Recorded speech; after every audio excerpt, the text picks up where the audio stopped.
जैसा कि नाम से ही विदित हो रहा है कि आज की कहानी फत्तो फकीरनी एक अल्लड़ लड़की की कहानी है जो स्वभाव से तो मस्त है पर संस्कारों से भी जुड़ी हुई है। इस कहानी में लेखिका शकुंतला बृजमोहन ने घरेलू वातावरण भी बनाए रखा है और नई पीढ़ी पर बाहरी असर भी दिखाया है।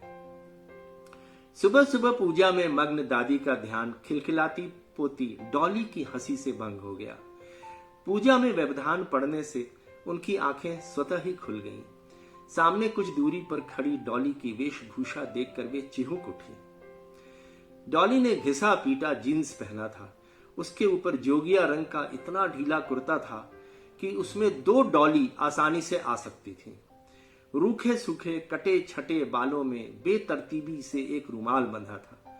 पैरों में बाबा आदम के जमाने के से दिखने वाले जूते, वह भी बिना मोजे के, अपनी अलग छटा दिखा रहे थे। उसका यह वेश देखकर दादी अपने को संभाल न पाई और पूजा अर्चना को भूल एकदम दहाड़ उठी। अरे फत्तो फकीरनी बनी कहां जा रही है? बाप तो हाकिम की कुर्सी पर बैठता है और बेटी फकीरनी बनी उसका नाम रोशन करने जा रही है। वैसे तो दादी रोज ही डॉली के कपड़े देखकर टीका टिप्पणी करती रहती थी, पर आज लगता था जैसे उनके धैर्य का बांध टूट गया हो, क्योंकि आज डॉली का लिबास कुछ ज्यादा ही आधुनिक हो गया था। डॉली खिजलाते हुए बोली, दादी तुम तो बाबा आदम के जमाने की हो, तुम क्या जानो फैशन क्या होता है? जब देखो टोकती रहती हो। क्या कॉलेज के लड़के लड़कियों के आगे मैं नक्कू बनूं? देखो दादी, जैसा समय हो उसी के अनुरूप अपने को ढालना चाहिए। तुम अपनी सीख अपने पास रखो। यह कहकर वो भुनभुनाती हुई पैर पटकती कॉलेज चली गई। अपनी बात निष्फल होने के कारण दादी की जो आंखें गुस्से से जल रही थी, अब उनमें सावन भादों की झड़ी लग गई। फिर तो कहां की पूजा और कहां की अर्चना। पोती की बातें दादी के हृदय में तीर सी लग गई थी।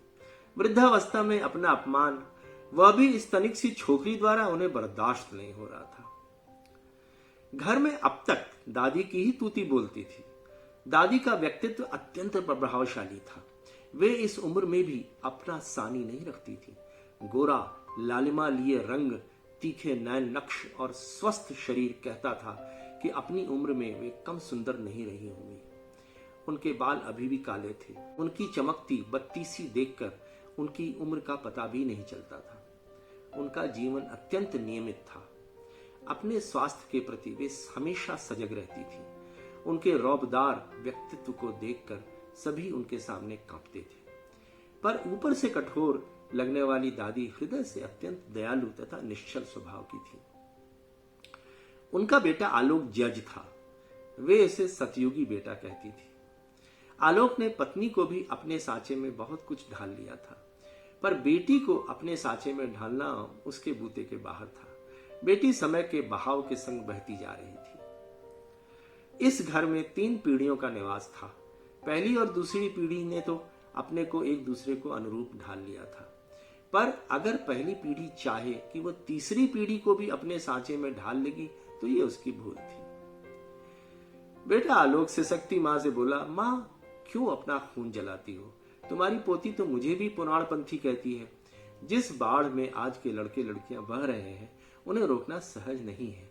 अगर पूरा समाज भी विद्रोह करे तो भी इन बच्चों को राह पर लाना मुश्किल है। क्या करें मां, समय के संग अगर हम 16 आना न भी चले तो 12 आना तो चलना ही पड़ेगा। अगर हम अपनी पीढ़ी में वापस जाकर इन्हें सुधारना चाहें तो बेइज्जती के सिवा हमें कुछ भी हासिल नहीं होगा। थोड़ा अंकुश लगाने पर ये ऐसे भड़क उठते हैं जैसे बिगड़ैल घोड़ा।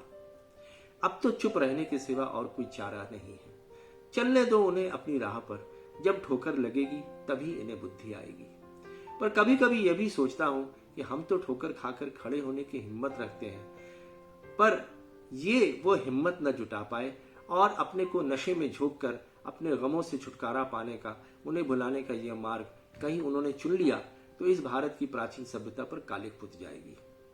दादी ने अश्रुपूरित नेत्रों से बेटे के हाथ को पकड़ते हुए कहा, तू सचमुच मेरा दूरदर्शी और सतयुगी बेटा है। यह कहकर भगवान की मूर्ति को श्रद्धा से हाथ जोड़ते हुए बोली, भगवान मेरे बेटे को सुखी रखना तथा उसे लंबी उम्र देना और इन नासमझों को सुबुद्धि।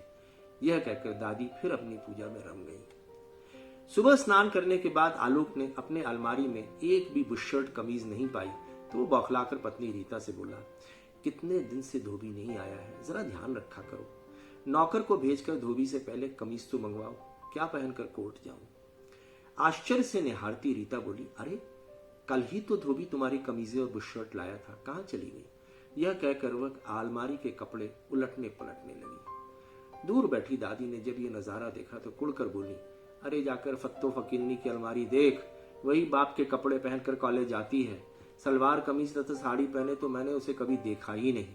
बस बाप की अच्छी बुरी कमीजें बुशर्ट पहन, काला चश्मा लगा, अपनी फटफटिया पर बैठ, यह गई वह गई। उसका वश चले तो बाप की पैंटें भी पहन ले, पर लाचारी है वे उसे बहुत ही ढीली होती हैं। बहू तू तो घर गृहस्थी में लगी रहती है, पर इस बुढ़िया की आंखें धोखा नहीं खा सकती। माना मेरी आंखों में मोतियाबिंद है, पर फत्तो फकीरनी के लिए इन आंखों में कम रोशनी नहीं है। दादी की चटपटी बातें सुनकर आलोक तथा रीता ने मुस्कुराकर मुंह फेर लिया। अगर कहीं दादी यह मुस्कुराहट देख लेती तो कहती, अरे तुम ही लोगों ने फत्तो फकीरनी को सिर चढ़ा रखा है। जब कभी डॉली को दादी को ज्यादा चिढ़ाना होता तो कहती, मुझे तो फत्तो फकीरनी कहती हो, पर फत्तो फकीरनी का बाप कौन हुआ, फकीर। फिर मुंह बनाकर कहती, और उसकी प्यारी दादी कौन हुई। यह कहती वह हंसती हुई भाग खड़ी होती। उसकी यह चुलबुलाहट दादी को गुस्से के बजाय गुदगुदा देती। डॉली का कॉलेज का पहला साल था। नई नई आधुनिक सहेलियां थी। सहेलियों ने कहा, देखो डॉली, तुम्हारे जन्मदिन पर अब की बार खूब रंग जमना चाहिए। हम लोग नाच गाने की तैयारी में जुट रहे हैं और तुम्हें ऐसा खाना बनवाना है कि वो 5 स्टार होटल को भी मात करे। कहीं तुमने पुराने जमाने की मिठाई नमकीन से हमारा स्वागत किया तो हमारा मूड बिगड़ जाएगा। डॉली मुस्कुरा के बोली, अरे यारों, 5 स्टार से ही खाने का इंतजाम किया है, एकदम मॉडर्न खाना मिलेगा, खाओगी तो याद रखोगी। लड़कियों ने खुशी से तालियां बजाई। जिस दिन डॉली का जन्मदिन था उसके 2-3 दिन पहले से दादी मंसूबे बांध रही थी कि क्या क्या बनना चाहिए। बहू रीता से उन्होंने कहा, बेटी डॉली ही हमारा लड़का भी है और लड़की भी। मैं चाहती हूं कि ऐसी मिठाई और नमकीन बने कि उसकी सहेलियां भी उंगलियां चाटती रह जाएं। रीता बेचारी क्या करती, एक तरफ सास तो दूसरी तरफ जिद्दी बेटी। उसकी सांप छछूंदर सी दशा थी। उसे पता चल चुका था कि डॉली ने 5 स्टार होटल से इंतजाम कर लिया है। वह सास के उत्साह को ठेस पहुंचाना भी नहीं चाहती थी। उसने पति के आगे समस्या रखी तो वह हंस के बोला, तुम क्यों चिंता करती हो, पोती दादी से स्वयं ही निपट लेगी। जन्मदिन की सुबह को दादी ने स्वयं हलवा तैयार किया, फिर डॉली को प्यार से आवाज दी। आज दादी की आवाज में मिश्री घुली थी। डॉली भागती हुई आई और बोली, क्या बात है दादी डियर, आज तो बड़े प्यार से फत्तो फकीरनी को बुलाया जा रहा है। दादी बोली, बेटी स्नान कर लिया। डॉली कौन सा रोज स्नान करती थी, पर इस समय दादी को खुश करने के लिए बोल उठी, अरे दादी, मैं तो तड़के ही नहा चुकी थी क्योंकि आज मेरा जन्मदिन है ना। दादी गदगद हो गई और बोली, बेटी भगवान को प्रणाम करो। डॉली ने श्रद्धा से सिर निभाया। दादी ने उसके माथे पर बिंदी लगाकर ढेर सा हलवा उसे पकड़ाते हुए कहा, भगवान का प्रसाद है, इसे समझ के खा लेना। यह कहकर उन्होंने आशीषों का अपना कोष खाली कर दिया। डॉली दादी को वास्तव में बहुत प्यार करती थी। घर में एक दादी ही तो थी जिनसे नोक झोंक करके उसे बड़ा मजा आता था। प्यार से दी हुई दादी की गाली भी उसे गुदगुदा देती थी। जब दादी उसे फत्तो फकीरनी कहकर बुलाती तो वो मन ही मन खुश होती, पर ऊपर से दादी को चिढ़ाने के लिए वो गुस्सा दिखाती। इस समय इतना ढेर सा हलवा देखकर उसकी फूंक सरक गई। उसने चतुराई से काम लेते हुए कहा, दादी हलवा दे दो, ऊपर जाकर पढ़ते पढ़ते सब खत्म कर दूंगी। दादी प्रसन्न हो गई और डॉली के सिर पर प्यार से हाथ फेरती हुई बोली, डॉली बेटा, शाम के लिए मैंने अच्छी अच्छी मिठाइयां और नमकीन का ऑर्डर दे दिया है, तेरी सहेलियां खाएंगी तो याद रखेंगी। डॉली ने मन ही मन कहा, हाँ हाँ, ऐसा याद रखेंगे कि मेरा जी जुड़ा जाएगा, पर ऊपर से शब्दों में चाशनी घोलती हुई बोली, दादी तुम कष्ट न करो, सब इंतजाम मैं पहले ही करवा चुकी हूँ। फिर हंसकर दादी के गाल पर अपना गाल रखती हुई बोली, डियर ग्रैनी, मेरी सहेलियां तुम्हारी कचौड़ी मिठाई नहीं खाएंगी, उन्हें यह सब खाना पसंद नहीं है। जब वे खाएंगी नहीं तो क्यों पैसा बर्बाद किया जाए। मेरी सहेलियों ने पहले ही अपनी पसंद की चीजें लिखवा दी हैं। उत्साह से भरा दादी का चेहरा मुरझा गया। वे उदास होकर बोली, जैसी तेरी इच्छा बेटी। दादी को जब ज्यादा मस्का लगाना होता तो डॉली उन्हें डियर ग्रैनी ही कहकर बुलाती थी। आज भी डॉली दादी के गले में बाहर डालती हुई बोली, डियर ग्रैनी, आज खूब नाच गाना होगा। नाच गाने की शौकीन दादी की बाछें खिल गई। फिर प्यार से दादी की तरफ वो देखती हुई बोली, दादी आज आपको भी नाचना है। दादी घबरा के बोली, अरे बेटी मैं क्या नाचूंगी, जब उम्र थी बहुत नाच चुकी, अब तो तुम्हारा जमाना है। डॉली रोब से बोली, नाचना तो डियर ग्रैनी तुम्हें पड़ेगा ही। दादी बोली, पर मेरे पैरों में अब दम ही कहाँ बचा है। डॉली बोली, यह हम नहीं जानते, शाम तक अपने पैरों में दम इकट्ठा कर लो वरना हमारी कुट्टी। शाम को बड़े उत्साह से दादी ने भी घर सजाने में सहयोग दिया। देखते देखते 20-22 लड़कियां इकट्ठी हो गईं। दादी उन्हें मुंह बाए देख रही थी, आंखें मल मल कर भी उन्हें पता नहीं चल रहा था इसमें कितने लड़के हैं और कितनी लड़कियां। उनकी ऊल जलूल पोशाकें देखकर दादी को शिव पुराण में पड़े शिव जी के गण याद आ गए। जब एक ने दूसरे के गले में हाथ डाला तो दादी अपने को नियंत्रित न कर पाई और कुड़कर बहू रीता से बोली, बहू अपनी आंखों के सामने तुम लड़के लड़कियों को एक दूसरे से चिपक कर नाचते देख रही हो, धिक्कार है। बहू रीता आश्चर्य से बोली, माँ जी यहाँ लड़का कहाँ है, सभी लड़कियां हैं जो नाच रही हैं। खींच कर दादी बोली, अरे क्या मेरी आंखें इतनी खराब हो गई हैं कि लड़के लड़की की पहचान न कर पाऊं। देख सामने जो हरे रंग का बाबा जी का चोला पहने नाच रहा है वो कौन है। रीता हंसते हंसते दोहरी हो गई, फिर धीरे से बोली, वह तो डॉली की सहेली इला है।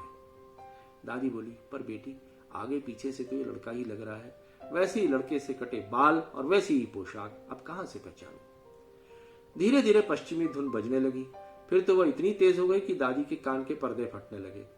जितनी तेजी से आवाज बढ़ रही थी उतनी ही तेजी से लड़कियों का थिरकना भी बढ़ता जा रहा था। दादी ने अपने दोनों कानों में रुई लगाकर रीता से कहा, वैसे भी मैं कम सुनती हूँ, अगर यही संगीत देर तक बजता रहा तो जो थोड़ी बहुत सुनने की शक्ति बची है वो भी खत्म हो जाएगी। बहुत देर तक जब यही संगीत चलता रहा तो दादी घबरा कर बोली, अब हिंदुस्तानी नाच गाना कब होगा।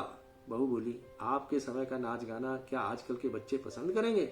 अब तो यही नाच गाना रात तक चलेगा, बच्चे इतना ही तेज संगीत पसंद करते हैं। दादी का चेहरा लटक गया। जिस संगीत और नृत्य के लिए सुबह से उनका अंग अंग फड़क रहा था उसका स्थान उदासी ने ले लिया। थोड़ी देर में डॉली दौड़ती हुई आई और सहेलियों को संबोधित करती हुई बोली, यारों अब डियर ग्रैनी का शुद्ध संगीत और नृत्य होगा। दादी घबरा के बोली, क्या मेरी उम्र नाचने गाने की है। सभी लड़कियां दादी को घेर कर बोली, आज तो हम ग्रैनी का नाच गाना देखे बिना टलने वाले नहीं है, चाहे रात ही क्यों न बीत जाए। दादी रुआसी होकर बोली, डॉली बेटा क्यों मेरी हंसी उड़ाना चाह रही हो, अब मेरे पैरों में दम ही कहाँ है। सभी सहेलियां एक ही स्वर में बोली, डियर ग्रैनी हमें अच्छी तरह पता है कि आपको नाच गाना आता है, अब रही बात पैरों में जान कम हो गई है तो घुंघरू पहनते ही आपके पैरों में जान आ जाएगी। हार कर दादी को घुंघरू पहनने पड़े। उन्होंने अपनी बुलंद सुरीली आवाज में गाया, मोरे साजन गुलाब का फूल बनी मैं तो रात रानी। और भाव विभोर हो दादी पहुंच गई 50 साल पहले के वक्त में, जब वे नई नई ब्याह कर आई थी और ढोलक की थाप पर उन्होंने झूम झूम कर नाचा था। छज्जे में छुपे उनके पति उनकी एक एक अदा पर सिर से पैर तक श्रृंगार रस में सराबोर हो गए थे। दादी थिरकती रही और लय ताल में बंधा उनका गाना चारों तरफ गुंजित होता रहा। थोड़ी देर के लिए सभी लड़कियां अचकचा गईं, तालियों से पूरा कमरा गूंज उठा और तभी दादी की तंद्रा भंग हुई। दूर खड़े बेटे बहू को देखकर इस उम्र में भी उनके गोरे मुख पर शर्म की लाली छा गई और वे भागकर अपने कमरे में आ गई। डॉली ने गर्व से सहेलियों की तरफ निहारा, फिर दादी के कमरे में पहुंचकर बोली, दादी तुम तो छुपी रुस्तम निकली, तुम्हारे नाच गाने से मेरे जन्मदिन में बहार आ गई। मेरी सब सहेलियां एक स्वर में तुम्हारी तारीफ के पुल बांधे जा रही हैं। दादी का चेहरा खुशी से दमक उठा। एक दिन चलते चलते दादी की टांग में साड़ी फंस गई। यह तो भगवान की कृपा थी कि सामने खंभा था, दादी ने उसका सहारा ले लिया था, वरना उस दिन दादी की कोई न कोई हड्डी जरूर टूट जाती।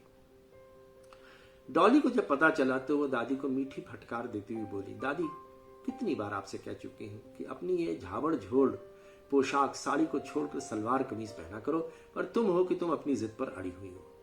इस उम्र में किसी दिन फिर से साड़ी फंसी तो तुम मुंह के बल गिरकर अपनी हड्डी पसली तुड़वा कर पलंग तोड़ोगी। आज तो भगवान ने लाज रख ली, पर रोज रोज वे तुम्हारी लाज नहीं रखेंगे। द्रौपदी जैसी सती की लाज भी उन्होंने एक ही बार रखी थी। क्या तुम अपने को द्रौपदी से बढ़कर समझती हो? बस अगर कल से तुमने साड़ी को तिलांजलि न दी तो तुम्हारी यह फत्तो फकीरनी तुम्हें भी घिसी पिटी पैंट पहनाकर घुमाएगी। डॉली की प्यार से भरी झुड़की खाकर दादी के मुंह पर हंसी बिखर गई। दादी पोती का ऐसा निश्चल प्यार तथा नोक झोंक देखकर आलोक तथा रीता गदगद हो जाते।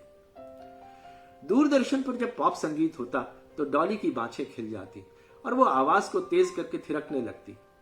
दादी अपने कानों में रुई लगाकर बैठ जाती। जब कोई अश्लील गाना या चित्र आता तो दादी दूरदर्शन वालों को हजारों गालियों से विभूषित कर देती। वे कुड़कर कहती, ये चित्र तो मुझ जैसी बुढ़िया का माथा भी पगला कर देते हैं, तो बच्चों का क्या दोष। जरा इनके कपड़े तो देखो, हाय ये कैसा नंगा नाच कर रही है और बच्चे एकदम निहारे जा रहे हैं। धिक्कार है सरकार को जो ये सब रोकती भी नहीं है। ऐसे सीन देखकर तो अच्छों का दिमाग फिर सकता है। हमारे बच्चे जो देखेंगे वही तो सीखेंगे। इन दूरदर्शन वालों का वश चले तो औरतों को लंगोटी पहनाकर नचाए, और ये लड़कियां, इन्होंने तो शर्म हया धोकर पी ली है। दादी दूरदर्शन वालों को कोसती भी थी, पर मन न लगने पर भी उनको देखा भी करती थी। जब कोई धार्मिक चित्र आता तो दादी आत्मविभोर होकर भक्ति भाव से उस देवता की स्तुति में गुनगुनाने लगती। दादी को अभी तक आभूषणों तथा अच्छे कपड़ों का शौक था। जब कोई पड़ोस की बहू ठिठोली करके कहती, अरे दादी जी बहुत पहन ओढ़ लिया, अब कुछ हमारे लिए भी छोड़ दो, तो दादी गर्व से उत्तर देती, मेरा बेटा हाकिम है, क्या मैं फकीरनी बनी फिरूं? कोई मेरे मुंह पर थूकेगा नहीं कि बेटा तो जज है और माँ बेचारी को नौकरानी कैसे कपड़े पहनने को दिए हैं। क्या अपने बेटे की नाक कटवा दूं? अब कम से कम अपने जज बेटे की माँ तो लगती हूं। यह कहकर बेटे की कुर्सी को याद करके उनकी गर्दन तन जाती। जब डॉली की दादी को चिढ़ाने का मन करता तो कहती, दादी जैसे ही तुम मरोगी सबसे पहले मैं तुम्हारे सभी गहने उतार कर अपनी अलमारी में रख लूंगी, जिंदा तो तुम देने से रही। दादी की आंखों में गहन वेदना छा जाती। वे कहती, बेटी डॉली तुझे मेरी मौत पर जरा भी गम नहीं होगा, तुझे बस गहनों की चाह है, उन्हें तो मैं तुझे अभी दे देती हूँ, पर बेटी मरने के बाद मुझे भुला मत देना। डॉली दोनों कान पकड़ कर कहती, ना बाबा मुझे तुम्हारे गहने नहीं चाहिए, तुम्हारा सतयुगी बेटा मेरी अच्छी मरम्मत कर देगा। अगर हड्डी पसली टूट गई तो ये तुम्हारी फत्तो फकीरनी कॉलेज कैसे जाएगी। दूर बैठी रीता दादी पोती की चुहलबाजी सुनकर मुस्कुराती। वैसे तो दादी का स्वास्थ्य बहुत अच्छा था। वे सुबह बेनागा टहलती थी, खाना भी परहेजी खाती थी, पर उम्र तो थी ही, उसे वह कैसे रोक पाती। धीरे धीरे दादी का स्वास्थ्य गिरने लगा। अब वे बहुत जल्दी थक जाती थी। दादी भी समझ गई थी कि उनके पास कुछ महीने या दिन ही शेष बचे। एक दिन सुबह से दादी की तबीयत खराब थी। डॉक्टर देखकर गया था कि अब दीपक में बहुत कम तेल बचा है। दादी को भी कुछ न कुछ आभास होने लगा था। दादी ने डॉली से कहा, डॉली बेटी मेरी एक बात मानेगी? हमेशा से चिढ़ाने वाली डॉली गंभीर स्वर में बोली, हुक्म दो दादी। दादी ने फिर पूछा, मैं जो कहूंगी वो करेगी या नहीं? डॉली ने दादी के गले में हाथ डालकर कहा, अरे ग्रैनी डियर बोलो तो। दादी की आंखें खुशी से चमक उठी। वे बोली, ऊपर मेरी अलमारी में लाल रंग के कामदार लहंगा चोली तथा ओढ़नी रखी है, वहीं पर मेरे सभी आभूषण भी रखे हैं, कान के झुमके, झूमर, हार तथा लाल रंग की लाख की चूड़ियां, ये सब मैंने तेरे लिए संभाल कर रखा था। तुझे दुल्हन के रूप में देखने की मेरी हार्दिक अभिलाषा है। तेरा ब्याह तो मैं देख नहीं पाऊंगी, पर दुल्हन बनकर तू कैसी लगती है ये तो देख सकती हूँ। यह मेरी वर्षों की साध है। डॉली रोती हुई बोली, दादी ऐसी अशुभ बात मुंह से मत निकालो, अभी तुम कई वर्ष जियोगी और मुझे सचमुच की दुल्हन बनी देखोगी। दादी बोली, नहीं बेटी, अब मेरे पास समय ज्यादा नहीं बचा है, शायद कुछ ही क्षण बचे हैं जिन्हें मैं खोना नहीं चाहती, तू जल्दी कर। यह कहते कहते दादी की वाणी अवरुद्ध होने लगी। भागती हुई डॉली ऊपर गई और सचमुच में वह ऐसी सज कर निकली जैसे विवाह मंडप में जाने वाली हो। भागी भागी दादी के पास आकर खड़ी हो गई। पक रहे थे, उसकी आंखों में से आंसू टपक रहे थे। ऐसा लग रहा था जैसे वो सचमुच में बाबुल का घर छोड़कर पति के घर जा रही हो। दादी ने उसे इस रूप में देखने की कल्पना जरूर की थी, पर जब यह रूप साक्षात उनके सामने आया तो वे अपनी खुशी रोक न पाई। उन्होंने धीरे धीरे अपने सभी गहने कांपते हाथों से उतार कर डॉली को पहना दिए। फिर वे उसे प्यार से निहारते और अटकते अटकते बोली, डॉली बेटी, चलते चलते तूने मेरी यह मुराद भी पूरी कर दी, अब मैं सुख से मर सकूंगी। डॉली दादी से चिपक कर सिसकती सिसकती बोली, आज से इस घर में फत्तो फकीरनी नाम सदा के लिए लुप्त हो जाएगा। कौन मुझे प्यार से इस नाम से बुलाने वाला होगा? फिर दादी के गले में अपनी बाहें डालकर वो रोती हुई बोली, दादी, जाते जाते एक बार मुझे फत्तो फकीरनी कहकर नहीं बुलाओगी? दादी के चेहरे पर एक करुण मुस्कान फैल गई। ऐसा लगा जैसे अपनी फत्तो फकीरनी को छोड़ते हुए उन्हें दारुण पीड़ा हो रही हो। उन्होंने धीरे से अपना हाथ उठाकर उसके सिर पर फेरा, फिर ममत्वपूर्ण दृष्टि से डॉली की तरफ देखते हुए बड़ी कठिनाई से अस्फुट स्वर में उनके मुंह से निकला, मेरी लाड़ो फत्तो फकीरनी। सदा के लिए वे आंखें मूंद गई। डॉली के करुण क्रंदन से पूरा घर हिल उठा। तो कैसी लगी आपको ये कहानी फत्तो फकीरनी? एक तरफ पीढ़ियों का अंतर और दूसरी तरफ दादी और पोती का अटूट रिश्ता। आज की कहानी यहीं पर समाप्त होती है। मैं कृष्ण मोहन आपसे वादा करते हुए कि बहुत शीघ्र एक दूसरी कहानी लेकर आपके सामने प्रस्तुत होऊंगा। आपसे विदा लेता हूं। नमस्कार।